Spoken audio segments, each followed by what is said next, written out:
الشیطان الرجیم بسم اللہ الرحمن الرحیم لا تفسدوا فی الارض بعد اصلاحها صدق اللہ مولانا العظیم الصلاة والسلام علیکہ یا رسول اللہ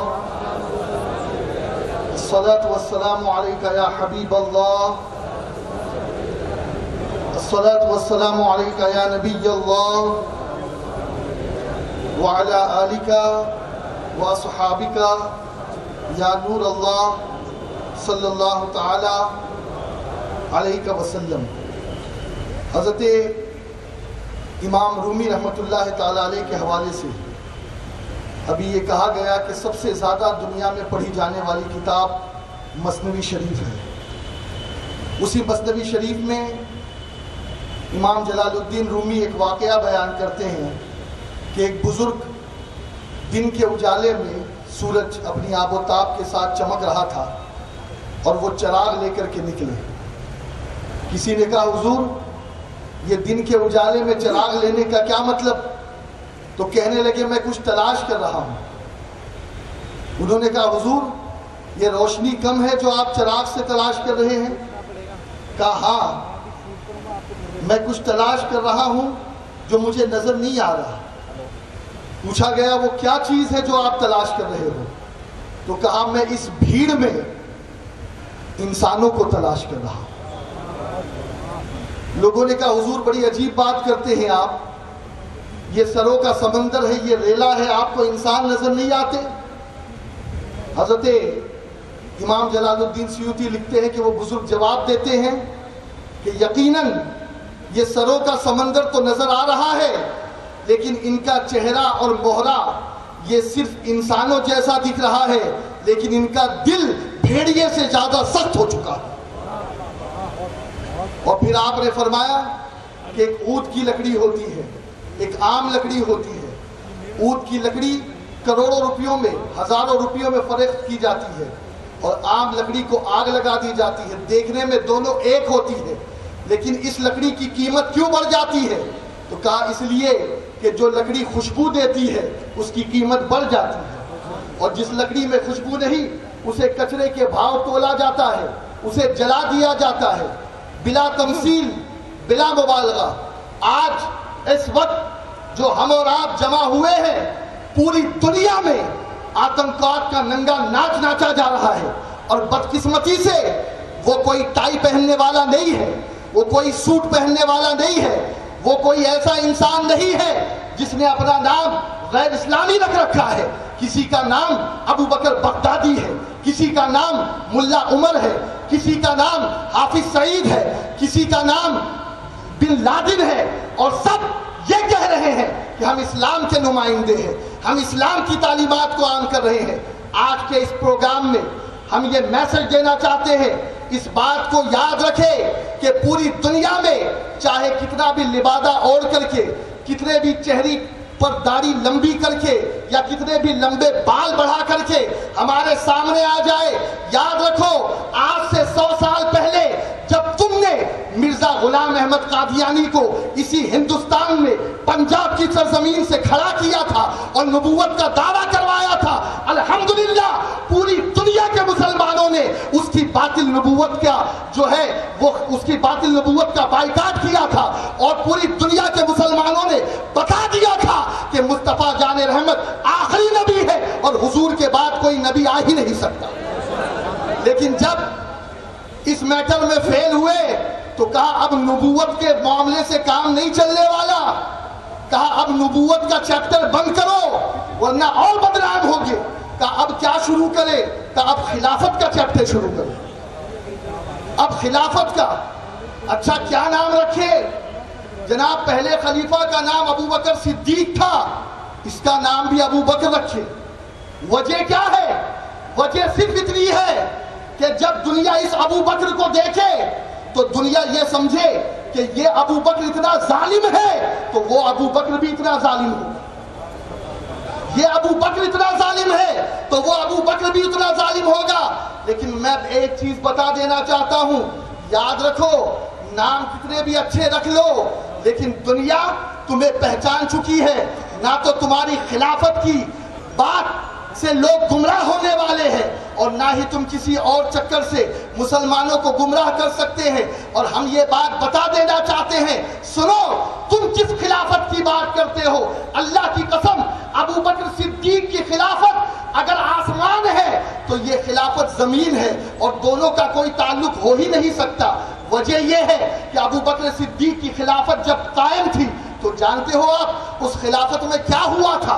حضرت ابو بکر صدیق نے حضرت جناب خالد بن ولید رضی اللہ مولا تبارک و تعالی عنہ کو بھیجا تھا عراق کی طرف، ایران کی طرف، دمشق اور شام کی طرف، اور گورنروں کے پاس، حکام کے پاس ایک پیغام دے کر کے بھیجا تھا۔ اس جگہ پر بھیجا تھا جہاں پر مسلم میجورٹی میں تھے اور غیر مسلم مائنورٹی میں تھے۔ یہ ہندوستان ہے، یہاں یہ سیکولر ملک ہے، یہاں پر مسلمان مائنورٹی میں ہے، لیکن دوستو یہ ان ملکوں کی بات بتا رہا ہوں، ان ریاستوں کی بات بتا رہا ہوں جہاں مسلمان جو ہے میجورٹی میں تھے اور غیر مسلم مائنورٹی میں تھے۔ جانتے ہو کتنے نکات تھے اس میں؟ امام ابو یوسف نے کتاب الخراج میں نقل کیا ہے، الوثائق السیاسہ میں جناب عبد الحمید نے نقل کیا ہے کہ حضرت ابو بکر صدیق نے 5 نکاتی پروگرام دیا تھا، اور سب سے پہلا پروگرام یہ تھا کہ مسلمان کبھی کسی مندر کو، کسی گرجا گھر کو، کسی بھی دھارمک استھل کو، کسی بھی خانقاہ کو ڈسٹروائے نہیں کریں گے، توڑیں گے نہیں۔ نمبر 2، نماز کے اوقات کے علاوہ جو غیر مسلم اپنے بھجن کیرتن کرتے ہیں وہ کر سکتے ہیں۔ نمبر 3، عید کے دن عیسائی اپنے صلیب کے ساتھ جلوس نکال سکتے ہیں۔ نمبر 4، اگر کوئی غیر مسلم مسلمانوں کی ریاست میں آ جائے، مسلمان 3 دن تک اسے کھلائیں گے، پلائیں گے، اس کی خاطر تواضع کریں گے۔ اور نمبر 5، مسلم میجورٹی ملکوں میں ابو بکر صدیق کا یہ فرمان ہے، جب کسی بھی غیر مسلم پر اتیاچار ہوگا، اس پر حملے ہوگے، تو مسلمان اپنی جان اور مال کے ذریعے اپنے غیر مسلم بھائیوں کی مدد کریں گے۔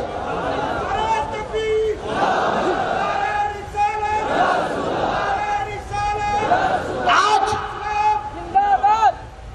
مسلمان اسلام کوشش کی گئی، آج جس طریقے سے حضرت خالد بن ولید رضی اللہ تعالیٰ عنہ کی مزار کو بم بلاسٹ کیا گیا، آج جس طریقے سے حضرت عدی بن حجر رضی اللہ تعالیٰ عنہ کی مزار کو توڑا گیا، دوستو یہ کوئی نئی بات نہیں ہے، یہ بات کوئی نئی نہیں ہے۔ 1925 اور 24 میں بھی سعودی حکومت نے 1-2 مزار نہیں بلکہ 10,000 مزارات جو مدینہ شریف میں تھے اس پر بلڈوزر چلائے تھے۔ آج جب ہم اس آئیڈیالوجی کی بات کرتے ہیں تو لوگوں کو تکلیف ہوتی ہے۔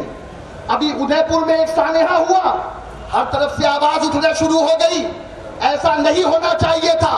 میں پوچھنا چاہتا ہوں وہ لوگ اس وقت کہاں مر گئے تھے جب اجمیر میں میرے غریب نواز کی درگاہ کو بم بلاسٹ سے اڑانے کی کوشش کی گئی؟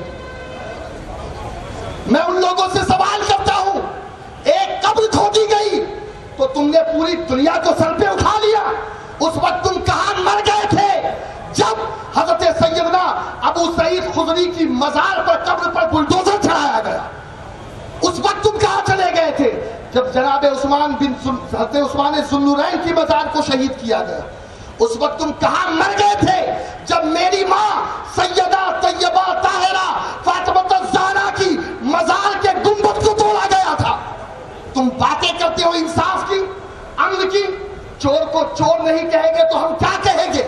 اور ہم پوری دنیا کے انسانوں کو یہ بتا دینا چاہتے ہیں، آج 1-2 حکومتیں نہیں بلکہ کم و بیش 14 ملک ایسے ہیں جنہوں نے اس وچار دھارا پر پابندی لگائی ہے، اور انہوں نے اپنے شہر میں ان کی کتابیں، ان کے مولویوں کے فتوے، ان کے مولویوں کی آمد اور ان کے مولویوں کے لیکچر کو بند کیا ہے، اور یہ دنیا کو پیغام دیا ہے کہ اگر ہندوستان بھی یہ چاہتا ہے کہ وہ امن، اس کے ہندوستان میں امن قائم رہے اور ہندوستان دہشت گردی سے بچا رہے، تو جسے دنیا کی دوسری ملکوں نے جو اسلامی ملک کہلاتی ہے سمجھ بوجھ کر پابندی لگائی برائی ہے، میں یہ کہتا ہوں ہمیں تو آنکھیں بند کر کے اسے پابند کر دینا چاہیے، لیکن یہ کام وہی کر سکتا ہے جسے ہندوستان میں امن قائم رکھنا ہے، جس کا مقصد ہی یہ ہو کہ ہندوستان میں لوگ لڑتے رہے،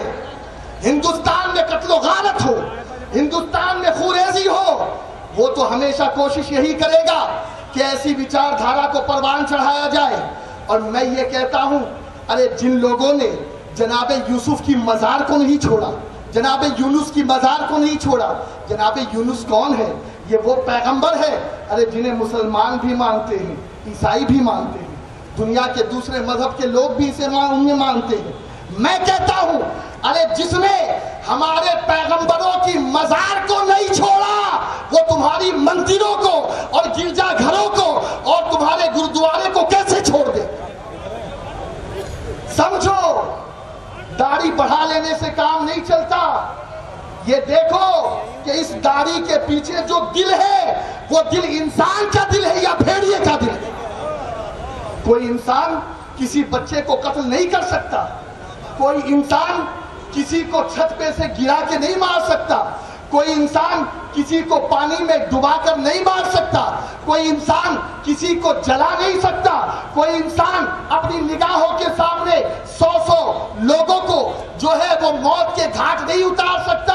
ارے مسلمان تو یقیناً مسلمان ہے، ارے کوئی دوسرا آدمی بھی ایسی گندی حرکت نہیں کر سکتا۔ لیکن اس بات کو سمجھنے کی ضرورت ہے، جس آئیڈیالوجی نے، جن لوگوں نے باضابطہ طور پر، آپ جانتے ہو 1400 سال کی ہسٹری میں کبھی بھی سوسائڈ بمبنگ کا فتویٰ اور سوسائڈ بمبنگ کو جائز کسی مولوی نے نہیں کہا تھا۔ میں چیلنج دیتا ہوں علماء کے مجمع میں، مفتیان اکرام کے مجمع میں، پوری 1400 سال کی تاریخ اٹھا لو، سوسائڈ بمبنگ کرنا، آتم گھاتی حملہ کرنا، اپنے آپ کو قتل کر دینا، دوسرے لوگوں کے ساتھ مارنا، کبھی بھی کسی مسلم مفتی نے یہ فتویٰ نہیں دیا۔ بلکہ میں آپ کو بتاؤں حدیث کیا کہتی ہے۔ اللہ کے نبی صلی اللہ علیہ وسلم ایک مرتبہ بیٹھے تھے، اور اس حدیث میں میرے آقا کے علم غیب کا بھی ثبوت ملتا ہے۔ کہہ دو سبحان اللہ بھائی۔ موضوع کچھ بھی ہو، ہم تو عشق رسول کا رنگ نہیں بھول سکتے۔ ہماری محفلیں الگ ہوتی ہے، ہم تو دیوانے ہیں، ہم تو غریب نواز کے مستانے ہیں۔ ہمیں دنیا کے حکومتوں سے، ہمیں دنیا کی سیٹوں سے، ہمیں دنیا کے منتریوں سے کوئی مطلب نہیں۔ ارے کوئی آئے اس کا مقدر ہے۔ ارے یہ محفل وہ ہے کہ قسم خدا کی ایمان یہ کہتا ہے کہ غریب نواز کی یہ سورج کی کرنیں گنبد غریب نواز کو چوم رہی ہے، اور وہی سورج کی کرنیں گنبد غریب نواز کو چومتے ہوئے ہمارے سروں پہ غریب نواز کا فیضان لٹا رہی ہے۔ جو یہاں آ رہا ہے قسم خدا کی چشتی رنگ میں رنگتا چلا جا رہا ہے، چشتی رنگ میں رنگتا چلا جا رہا ہے۔ اور میرے پیارے آقا علیہ الصلوۃ والتسلیم کے پیارے دیوانوں، ہم یہ کہنا چاہتے ہیں کہ 1400 سال میں کبھی ایسا نہیں ہوا۔ حدیث بتا رہا تھا علم غیب مصطفیٰ کی۔ آقا فرماتے ہیں صلی اللہ تبارک و تعالی علیہ وسلم، ایک شخص تھا جو مسلمانوں کی طرف سے جہاد میں لڑ رہا تھا،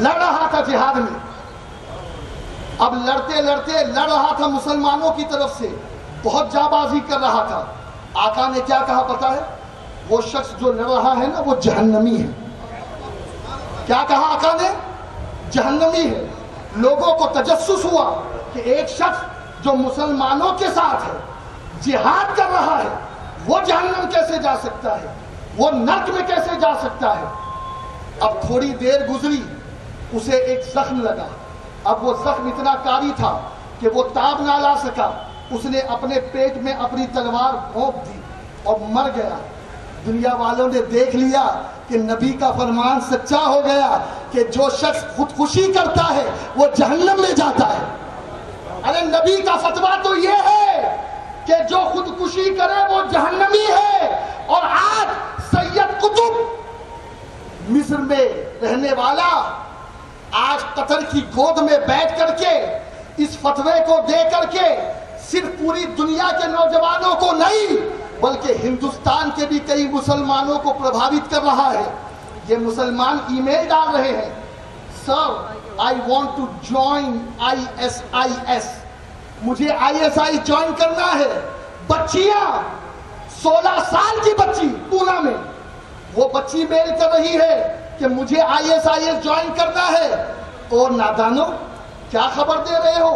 جاؤ حملہ کرو, سوسائڈ بمبنگ کرو. یہاں مرو گے وہاں حوریں مل جائے گی, یہاں مرو گے وہاں جنت میں چلے جاؤ گے. خدا کی قسم میرے نبی نے کہہ دیا کہ جو خودکشی کرے گا وہ جہنم میں جائے گا. ہم نبی کے فتوے کو مانیں گے, سید قطب کے فتوے کو نہیں مانیں.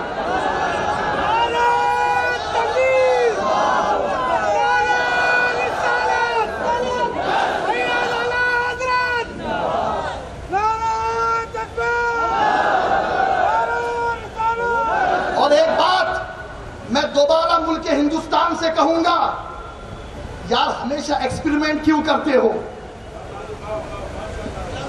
Why you are every time examine then you becoming final decision? بھائی آپ نے ایک کہاوت سنی ہے نہیں سنی ہے؟ لومڑی اور مرغی کی کہاوت سنی ہے یا نہیں سنی ہے؟ ایک مرتبہ ایک شکار پڑا تھا. شیر آیا, کہا یہ شکار کس نے کیا ہے, اس پہ کس کا حق ہے؟ تو مرغی نے کہا تھا اس پر میرا حق ہے, میں نے شکار کیا ہے. تو شیر نے ایک پنجہ مارا اور اس کا بھی شکار کر دیا. لومڑی سے پوچھا بتا یہ شکار کس نے کیا ہے؟ لومڑی نے ہاتھ جوڑ کر کہہ دیا حضور یہ شکار بھی آپ کا ہے, یہ شکار بھی آپ کا ہے, یہ جو ہے پرندہ بھی آپ کا, یہ سب آپ کا ہے. کسی نے پوچھا او لومڑی تجھے اتنی سمجھ کہاں سے آئی؟ کہا میں نے دیکھ لیا نا کہ میرے پہلے والے کا حشر کیا ہوا, اس لیے میں نے پہلے سے سرنڈر کر دیا.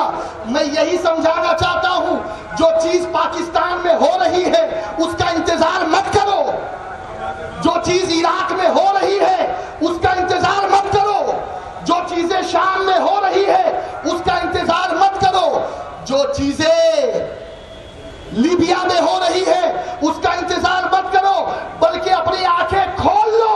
اور جس طریقے سے مصر نے اس آئیڈیالوجی پہ پابندی لگائی, ان کی کتابوں پہ پابندی لگائی, ان کے عالموں پہ پابندی لگائی, ان کے مفتیوں پہ پابندی لگائی, لہٰذا تم بھی کھڑے ہو جاؤ اور ان کے خلاف کھڑے ہو کر کے یہ بتا دو کہ الحمدللہ بھارت کا مسلمان, صوفی مت کا ماننے والا مسلمان آتنکوادی ہو نہیں سکتا اور آتنکوادیوں کا ساتھ کبھی دے نہیں سکتا.